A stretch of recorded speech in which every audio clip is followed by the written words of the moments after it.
가을과 연말이 되면서 제가 두 가지 개인적으로 꼭 해야 될 일들에 대한 통지서를 받은 게 있습니다. 하나는 자동차 검사입니다. 자동차가 안전한지 또 매연이 심하지 않은지 이런 것들을 꼭 받으라는 통지서를 받고 검사를 합니다. 이 검사를 안 하면은 뭐 자기 안전에도 이제 좀 위험 있게 되고 이제 벌칙금이 나오는 일들이 있죠. 또 하나는 건강 검진에 대해서 올해 꼭 이러이러한 몇 가지는 받으십시오라는 통지서를 받고 제가 얼마 전에 병원에 가서 거기서 안내하는 대로 몇 가지 기본적인 검진을 받았습니다. 그 중에 처음으로 제가 소위 골밀도 검사라는 것을 제가 처음 받아봤습니다.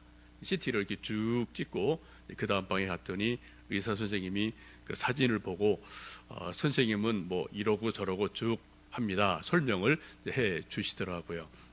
설명을 듣고 제가 질문했습니다. 선생님, 제가 뭐 칼슘 같은 영양제를 좀 먹어야 됩니까? 라고 물었더니 그 의사분 하는 말이 뭐 일부러 드실 거는 없고 남이 선물 주면 그냥 그것만 드시면 됩니다. 한 3년 있다 오시면 될 것 같아요. 라고 얘기를 하시더라고요. 좀 감기 때문에 조금 몸이 골골합니다만 그래도 기본적인 체력은 아직은 괜찮구나라는 그런 안심을 가지고 병원을 다녀온 적이 있습니다. 우리나라 의료 발전사를 보시면 정말 눈부시게 획기적으로 발전한 것을 여러분 뭐 아실 겁니다. 제가 어렸을 때 시골에서 병원 없었고요. 약국도 없었습니다. 이웃 동네에 한 분, 돌팔이 의사죠. 무면허 한의원 한 분이 계셔서 그분이 이 동네 저 동네 다니면서 뭐 진맥해주고 또 탕약 지어주고 급하면은 침 놔주고 이런 것이 제 어릴 때의 시골의 의료 현실이었습니다. 저도 침 맞은 기억이 지금 나거든요. 근데 지금 불과 한 30년, 40년 지난 우리나라를 보면은 우리가 어느 병원 가면 기본적으로 엑스레이 찍습니다. CT 찍습니다. MRI 기본적으로 찍어요. 그리고 우리 눈으로 볼 수 없는 우리의 뇌, 우리의 장기, 우리 뼈 이런 것을 속속들이 다 보면서 의사들이 우리 깊은 곳에 숨어 있는 병까지 딱 집어내고 치료하고 수술하고 진료하는 엄청난 시대를 우리가 살고 있습니다. 많은 사람들 우리나라가 뭐 이러다 저러다 불평불만하는 일들이 종종 있습니다만 여러분 이 나라 어떤 시대 어떤 나라도 100% 완벽한 나라는 이 세상에 존재하지를 않습니다. 우리가 지나간 세월을 잠깐 돌아본다면 우리나라같이 이 세계 전 나라 중에서 획기적으로 긍정적으로 발전하고 진보한 나라도 거의 없어요. 뭐 아주 작은 예로 여러분 병원, 의료 발전소만 보셔도 여러분 정말 우리나라가 얼마나 하나님의 은혜 속에서 복되게 사는지를 우리가 인정하지 않을 수가 없을 겁니다. 여러분 만약에 우리 영적인 믿음의 진보들이 있고 어떤 또 의료 기술들이 발전하는 것처럼 어떤 사람들이 교회마다 독특한 기계를 만들어서 교회 입구에 우리 속사람 마음 또 영혼 생각 이런 것을 이렇게 CT처럼 척척 찍어내는 그러한 기계를 만들어 낸다면 그런 기계가 교회 입구마다 딱 하나씩 두 개씩 붙어서 사람들이 목사가 장로가 집사가 쭉 그 기계를 통과해서 교회에 들어오고 예배를 드리게 된다면 여러분 그런 일이 좋은 일일까요? 불편한 일일까요? 여러분 어떻게 생각하십니까? 불편해서 교회 오기가 무거운 사람들이 많지 않을까 생각을 해봅니다. 여러분 성경이 무엇입니까? 제가 신학교 다닐 때 어떤 노 교수님이 저희에게 들려주셨던 말씀을 지금도 기억합니다. 성경이 뭐냐? 그분은 한자 세대죠. 여러분 나름대로 성경 풀기를 거룩할 성 그리고 거울경 이렇게 풀어서 성경이란 거룩한 거울이다. 우리 속사람, 우리 영혼을 비추어보는 거룩한 거울이 성경이다. 라고 나름대로 풀이해 주신 것을 지금도 기억을 합니다. 의미에 있어서 맞는 말씀인 줄로 믿습니다.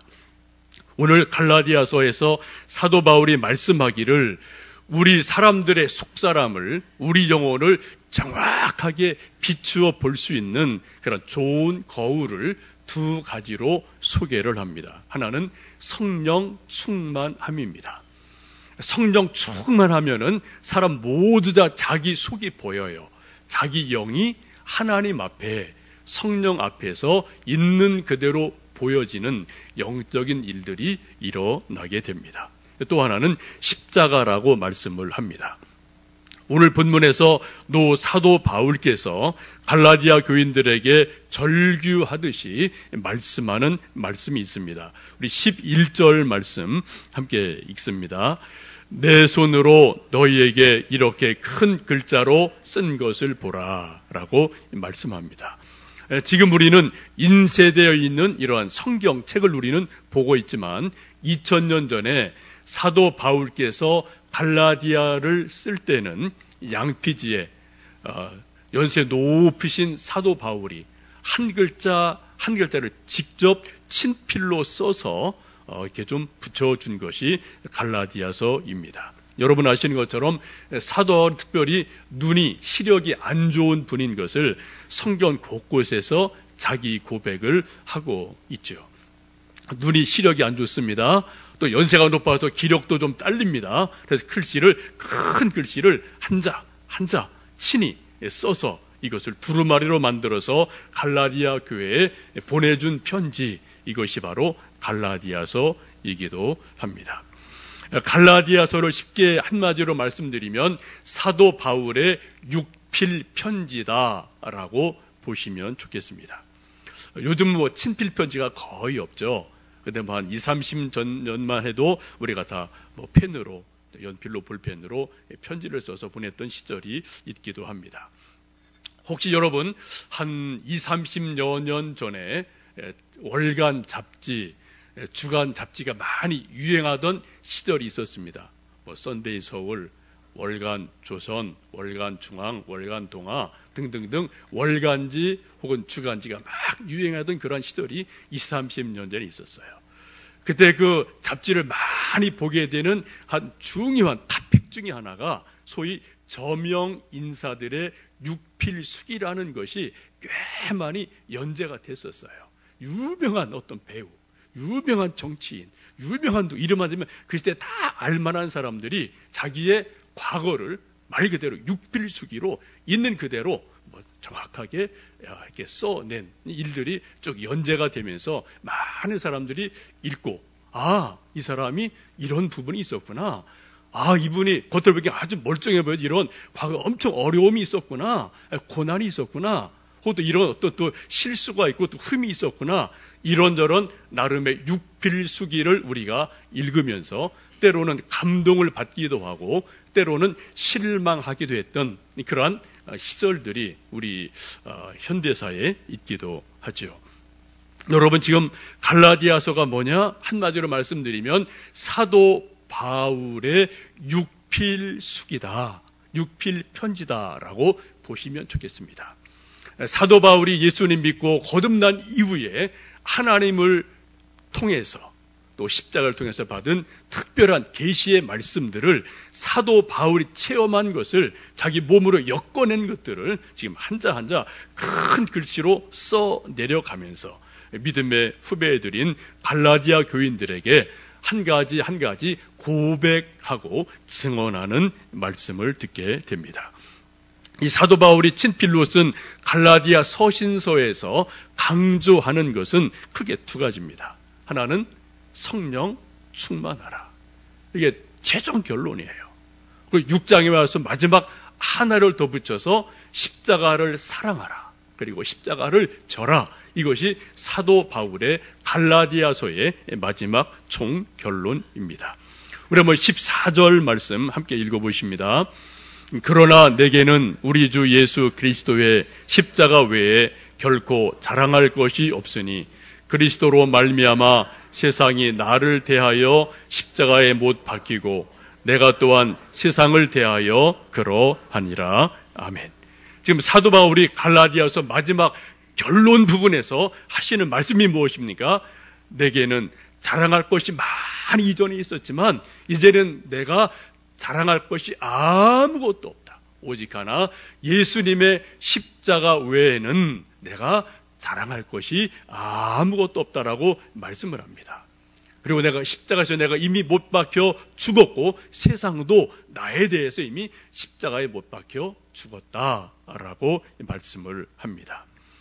여러분 아시는 것처럼 사도 바울이라는 분은 개인적으로 세상적으로 보면은 대단한 사람입니다. 유대인 중에 유대인입니다. 또한 베냐민 지파입니다. 뼈대가 있는 집안이죠. 바리새인 중에 바리새인입니다. 그리고 그 당시 최고의 지성인이고 최고의 랍비인 가말리엘이라는 스승의 수제자가 사울이라는 청년이에요. 이것을 요즘 말로 말한다면은 하버드 대학에서 가장 앞서가는 그러한 수재 중의 수재, 이러한 분을 사울이라는 청년으로 보셔도 돼요. 그만큼 유대 사회에서는 소위 1순위, 공순위로 가장 앞서가던 그러한 사람이 사울이라는 청년입니다. 그래서 전승에 의하면은 가말리엘이라는 이 위대한 랍비가 사울이 예수님 만나고 자기를 떠나서 예수님의 제자가 되고 뒤를 돌아서 떠날 때 눈물을 흘렸다는 그러한 이야기가 전해지고 있거든요. 여러분, 세상적으로 보아서 세상 누구에게도 무엇에게도 꿀릴 것이 없는 가장 탁월한 사람, 정말 자랑할 것이라면 무엇이든 자랑할 것이 넘치는 사람이 사울이라는 청년이었습니다. 근데 이분이 다메섹에서 부활하신 예수님을 딱 만나고 나서 180도 삶이 완전히 변화가 되죠. 그리고 예수님을 핍박하던 삶에서 예수님을 따르는 제자로 180도 극적인 전환을 하고 복음을 전하는 이방인의 사도로 살아가게 됩니다. 그렇게 변화된 후에 사도 바울이 하는 고백이 무엇입니까? 우리가 그 앞에서 우리가 이미 보신 것처럼 갈라디아 2장 20절의 말씀을 보시면 내가 그리스도와 함께 십자가에 못 박혔나니 그런즉 이제는 내가 산 것이 아니요 오직 그리스도께서 내 안에서 사시는 것이라. 내가 이제 육체 가운데 사는 것은 나를 사랑하사 자기 몸을 버리신 하나님의 아들을 예수님을 믿는 믿음 안에서 내가 사는 것이다 라고 고백하면서 지금 자기가 몸을 가지고 살고 있는 것은 옛날의 내가 아니라 예수님 믿는 나다. 옛날에 나는 십자가에 못 박혀 죽었고 이제 나는 새로워진 나다. 거듭난 나라는 것을 강조하면서 하나님의 사람으로 살아가고 있습니다. 고린도전서 15장을 보시면 한 걸음 더 나가서 사도 바울이 이렇게 고백을 합니다. 형제들아, 내가 그리스도 예수 우리 주 안에서 가진 바 너희에 대한 나의 자랑을 두고 단언하노니 나는 날마다 죽노라 라고 말씀을 해요. 내가 고린도 교회 여러분에게 단언컨대 단언하고 말하노니 나는 날마다 죽는다. 나는 날마다 죽는다 라고 자기 고백을 합니다. 십자가를 붙들고 산다는 것이죠. 십자가 앞에서 매일매일 자기를 쳐서 복종하고 자기 죄를, 자기 욕심을 쳐서 죽이면서 나는 날마다 십자가 앞에서 죽고 그 믿음으로 살아간다라고 고백을 합니다. 여러분, 지금 위대한 사도 바울이 친필로 한자 갈라디아서를 쓰면서 하는 마지막 고백, 마지막 권면이 무엇입니까? 십자가를 사랑해라. 십자가를 져라. 십자가를 이해해라. 십자가를 믿어라고 지금 강력하게 갈라디아 교인들에게 말씀을 합니다. 그리고 나는 이미 십자가에서 나의 옛사람은 죽었다. 나는 십자가 앞에서 나는 날마다 죽는다라고 고백을 합니다. 여러분, 믿음이 좋다는 게 무엇을 말할까요? 우리 믿음 좋다는 것을 여러 가지로 말할 수 있어요. 수십 가지 말할 수 있습니다. 또 오늘 갈라디아서 사도 바울의 말씀을 빌리면 믿음 좋은 것이 무엇이냐? 십자가를 믿는 게 믿음의 핵심이고 믿음 좋은 겁니다. 우리에게 적용한다면은 각자의 십자가를 사랑하고 짊어지는 게 믿음 좋은 것임을 말씀하고 있습니다. 제가 골밀도 검사를 하고 이렇게 쭉 이렇게 오며 가면서 그런 생각이 언뜻 들었어요. 골밀도가 좀 건강한 사람들은 무거운 짐을 져도 이게 뼈가 튼튼하니까 견뎌내요. 골밀도가 약한 연세 높은 분들은 이거 무거운 짐 지면 허리 그대로 으스러집니다. 감당을 못하죠. 또 사람들 넘어질 때 뼈 골밀도 높은 사람은 탄력이 있어서 바로 일어나요. 골밀도 약한 분들은 한번 넘어지면은 뼈가 그냥 그대로 부러지고 으스러져서 크게 다치게 되죠. 근데 뼈가 상당히 골밀도 단단한 것이 아주 중요합니다. 혹시 우리 믿음도 마찬가지 아닐까요? 우리 뼈가 영적으로 골밀도가 단단한 사람은 어떠한 십자가를 져도 그것을 견딜 수 있는 어떤 힘이 있게 되는데, 영적으로 뼈 골밀도가 약한 분들은 어느 정도의 무게의 십자가가 짊어지면 그게 그냥 그대로 주저앉아 버리고 감당을 못하는 일들이 일어날 때가 종종 있기도 합니다. 여러분의 건강, 뼈 골밀도는 어느 정도 단단하신지요? 또 영적으로 여러분의 영적인 뼈 골밀도는 어느 정도나 단단하다고 생각을 하십니까?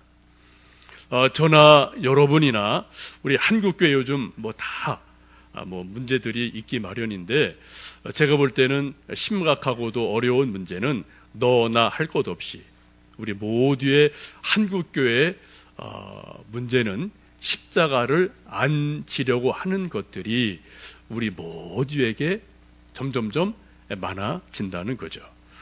단적인 증거를 여러분에게 한 가지 좀 소개해 드립니다. 며칠 전에 국민일보에 났던 기사입니다. 우리 한국 교회에 지금 가나안 교인을 190만 명으로 전문가들은 추산을 합니다. 몇 년 전만 해도 가나안 교인 100만이라고 얘기를 했어요, 전문가들이. 가나안 교인은 아시는 것처럼 교회 안 나가는 교인을 거꾸로 안 나가 교인, 가나안 교인 이렇게 이제 부르는 거죠. 여러분, 우리 한국의 2015년도 통계청 발표에 의하면 자칭 교인이라고 표시한 사람이 960만 명으로 통계청의 발표가 있었습니다. 960만 명의 교인들 가운데 190만 명이 교회를 안 나가는 사람으로 분류가 되는 통계예요. 쉽게 말씀드리면 5명 중에 1명이 교회를 떠돌고 있다는 겁니다. 교회 안 나간다는 거예요.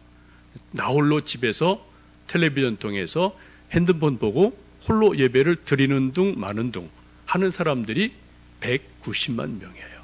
5명 중에 1명입니다. 왜 그럴까요? 그 이유는 다양해요. 아주 심플리 말씀드리면 십자가 지는 게 부담스러운 거예요. 교회 생활하는 게 부담스러운 거예요.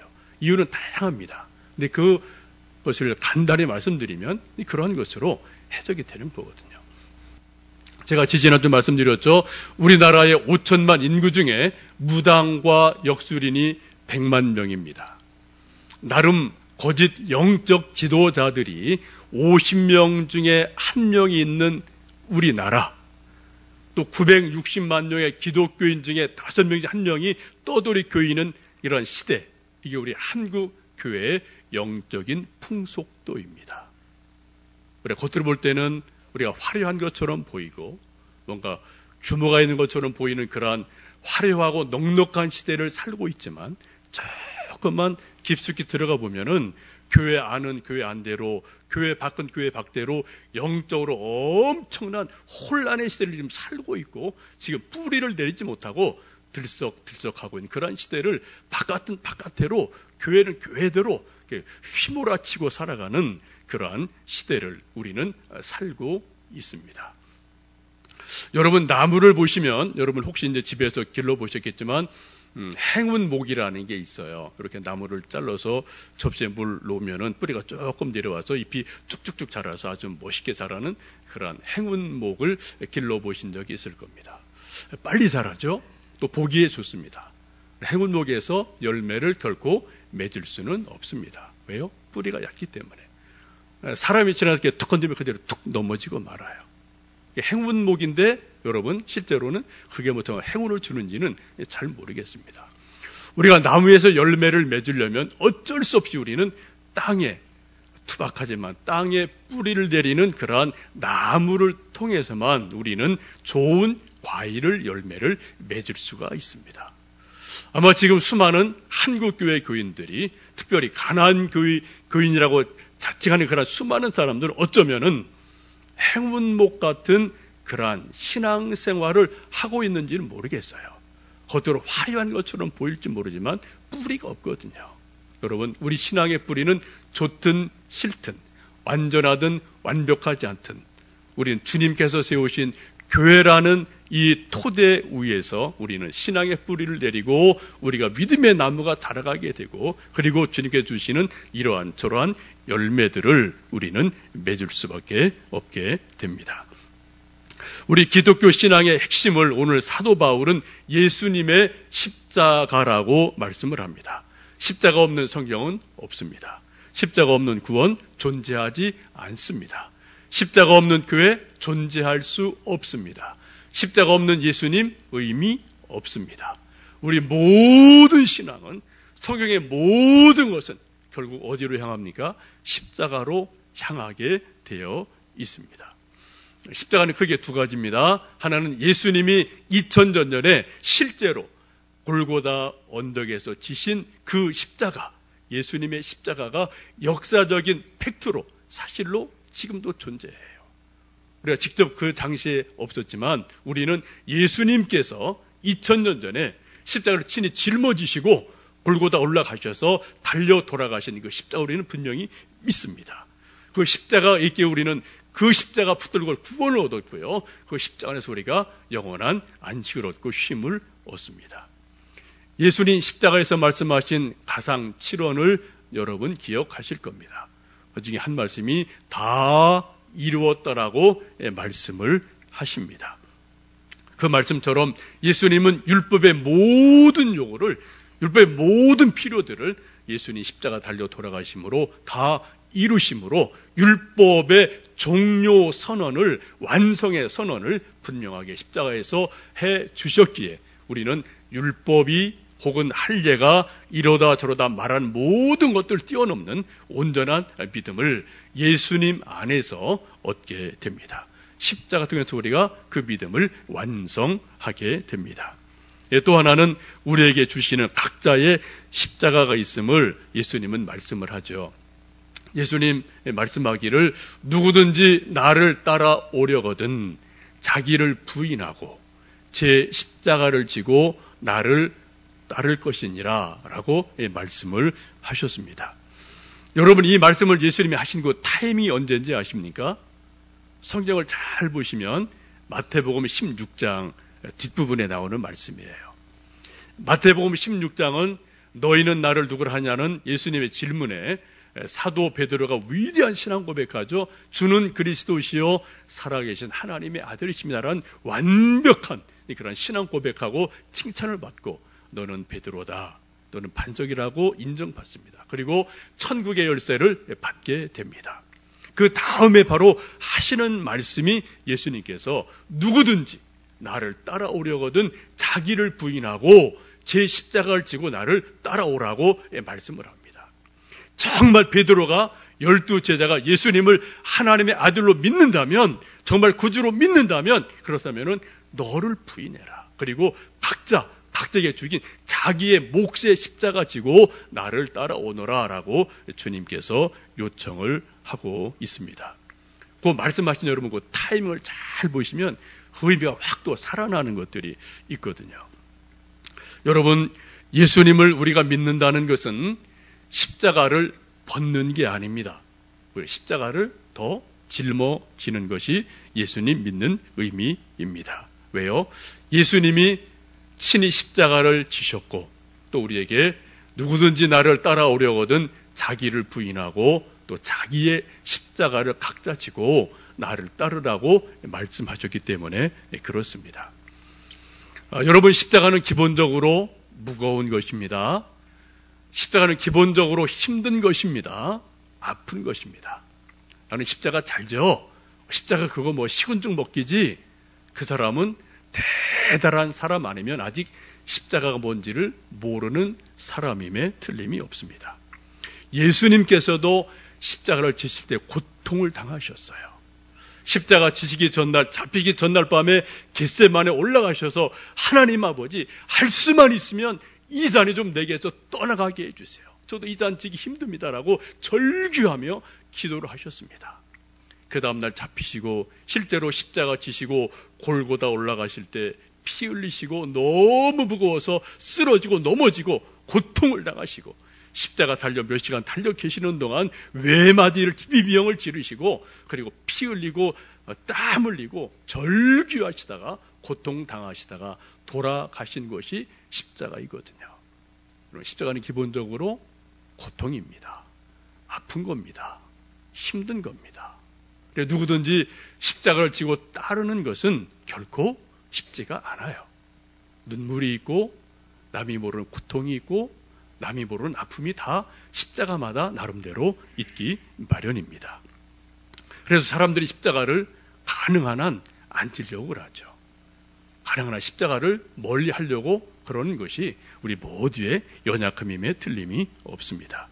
그런데 놀라운 것은 그 고난의 십자가가 있고 난 다음에 그 다음에 부활이 있다는 겁니다. 십자가 없이 부활은 절대로 있을 수가 없어요. 예수님이 십자가 달려 돌아가시고 무덤에 묻히고 난 다음에 3일 만에 예수님 부활하신 것을 우리는 분명히 믿습니다. 십자가는 고난임에 틀림이 없지만 그 속에 신비가 있어서 하나님의 능력이 있습니다. 하나님의 생명이 있습니다. 하나님의 부활이 있고요. 하나님의 영광이 십자가 뒤에 따라오는 것을 우리는 믿음으로 바라봅니다. 그런 말이 있죠. No cross, no crown이라는 말이 있어요. 십자가 없는 부활 없습니다. 고난 없는 영광도 없습니다. 우리가 때로 십자가를 짊어지는 것이 고통이고 고난일지라도 우리가 믿음으로 십자가를 감당하면 또 주님께서 그 믿음을 귀히 여기시고 그 다음에 주시는 은혜가 있을 줄로 믿습니다. 여러분 믿음이 더 깊어지시기를 원합니까? 성경을 많이 읽으시고 깊이 묵상하시면 좋겠고요. 또 하나는 십자가를 많이 바라보시고 묵상을 하시면 좋겠습니다. 여러분 요 근래 좀 십자가를 깊이 바라보시고 좀 묵상을 해보신 일이 요 근래 언제 좀 있으신지요? 옛날에는 좀 신방을 해보면은 집마다 그래도 십자가를 이렇게 좀 거실의 벽에 잘 보이게 붙여놓은 집도 종종 있었고요. 또 책상에 이렇게 십자가 이렇게 세워놓는 그런 가정도 있었는데 요즘은 그런 것도 점점점 없어지는 것 같아요. 또 심지어는 소위 모던을 추구하는 교회에서는 아예 십자가도 그냥 떼어버리고 뭐 무대같이 쫙 만들어 놓은 그런 예배당도 뭐 점점 많아지는 그런 시대를 우리가 살고 있습니다. 여러분 가정에 어디에 십자가가 어디에 있습니까? 여러분 그 십자가를 언제 여러분 좀 정말 믿음의 눈으로 집중해서 10분, 30분, 1시간 그 십자가를 깊이 바라보고 묵상을 하시면서 그 십자가 속에 있는 예수님의 그 모습, 그 피 흘리심, 그 은혜 이런 것도 여러분 얼마큼 십자가 붙들고 묵상하며 기도를 해보신 적이 있으신지요? 제 여기 사무실에 저도 십자가가 몇 개 있습니다. 누가 선물 준 것도 한두 개 있고 제가 또 어디 성지순례를 가든 혹은 또 어디 뭐 소점을 가게 되면은 가끔 사는 그런 십자가가 있는데 제가 제일 좋아하는 제 방에 있는 십자가는 요 십자가예요. 뭐 작아서 잘 안 보이실 텐데 이거는 제가 한 10여 년 전에 이스라엘 성지하고 이제 로마 쪽에 성지순례를 갈 기회가 있었고 로마에 가면은 여러분 카타콤이라는 것이 있습니다. 초기 교회 한 200여 년간의 시대는 그때 다 지하에서 기독교인들이 숨어서 이렇게 좀 믿음 생활을 하던 시절이 있었죠. 카타콤 가보신 분들 아시겠지만 지하 깊은 그 땅굴 속에 하여튼 거기서 사람들이 태어나고 거기서 죽고 한평생 햇볕을 한 번도 못 본 채 한 200년간을 살아간 믿음의 선조들이 있습니다. 카타콤 보시면 그 옆에 이런 어떤 굴들이 이렇게 조금 파여 있어요. 그동안 요만하게 크게. 가이드의 말 들어보니까 요거만한 그러한 굴은 어린 아가들이 일찍 죽은. 그래서 거기다 이제 묻어주고 이렇게 파놓고 묻어주고 했던 이제 그 흔적들이 있고 큰 것들 어른들이 이제 시체를 좀 묻었던데 그런 것들이죠. 그걸 몇 시간 쭉 이제 카타콤을 돌고 와서 바깥에 나오니까 숍이 있어서 이거저거 몇 가지 좀 체크하고 몇 가지 샀는데 그때 거기서 제가 샀던 십자가가 이 십자가입니다.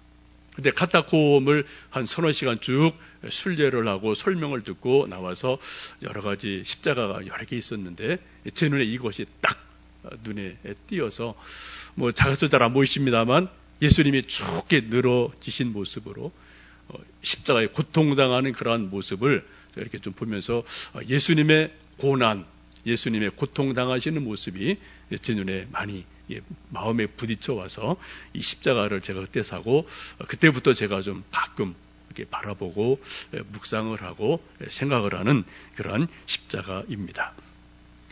십자가는 우리 가톨릭 천주교 쪽에서는 대개 이런 예수님이 이렇게 십자가 달려있는 모습으로 십자가를 만드는 것을 선호합니다.